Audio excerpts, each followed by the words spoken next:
Republican Louisiana Senator John Kennedy with us right now. Senator, what happens now? Well, the government will reopen. We'll continue the negotiations that have been going on, quite frankly, for several months. I don't know what the chances are, Neil, of getting a deal. We haven't been able to get one so far. I'm not going to agree just to any deal. I mean, I keep hearing about the bipartisan group of senators, and I'm happy we're talking, but it's still got to get 60 votes in the Senate. If we don't have an agreement by February 8th, right, then the Democrats will have to agree to keep government open again. And if they do, Senator McConnell is going to put some instrument on the floor and allow us to offer amendments. It won't be exclusively dealing with DACA amnesty. It can deal with sanctuary cities. And the bottom line, Senator, just to be clear, because people don't know that, this is just a measure to keep the government, after this particular vote, open to February 8th, by which time, you know, Senator Mitch McConnell has promised various measures addressing DACA, immigration reform, all of this other stuff.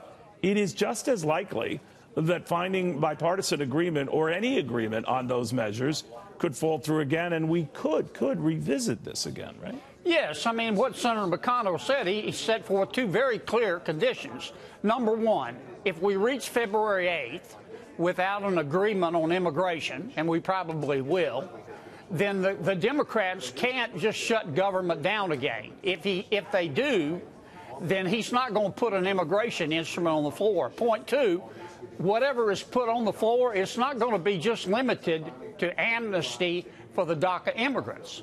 It's going to include border security. It's going to include the visa lottery. It's going to include chain migration. It's going to include going to a merit system of immigration. Everybody will be able to offer amendments, and we'll have an up or down vote and see if we can pass something. Now, let's suppose we do pass something.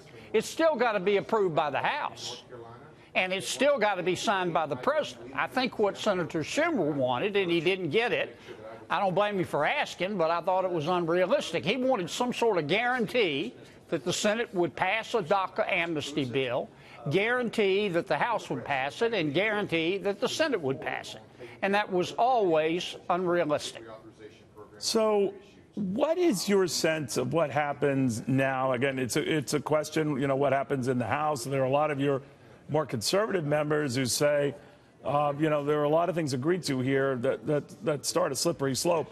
Be that as it may, I mean, the president himself has said, looking at the Senate and your own unique, sometimes arcane, confusing rules, that maybe it should be a simple majority, that maybe the nuclear option is in order right now.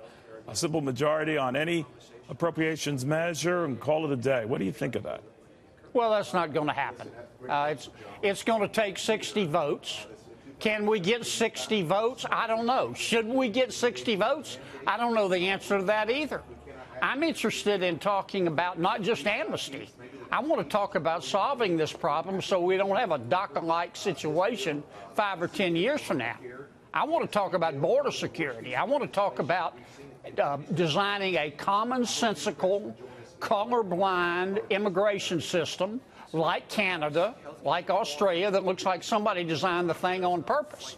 I don't envision this being, well, here's a bill granting amnesty to our DACA immigrants, take it or leave it.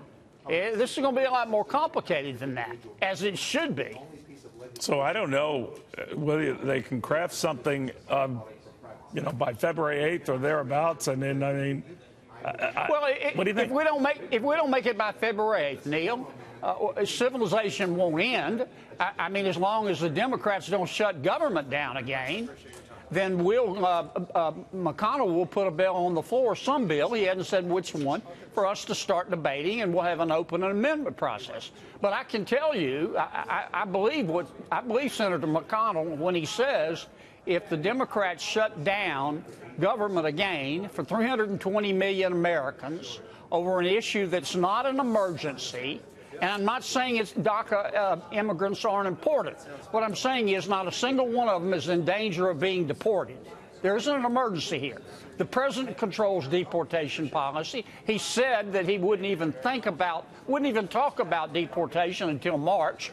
And if we went to him, he'd probably give us more time. So why is this an emergency? All right. I'm not saying it's not important.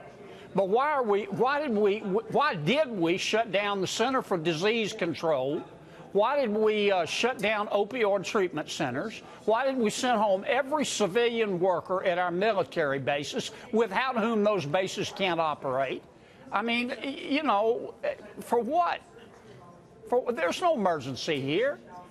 You know, this has not been the Senate's finest hour, as far as I'm concerned. Yeah, it wasn't a Lincoln moment, to your point. Senator Kennedy, thank you very, very much, sir.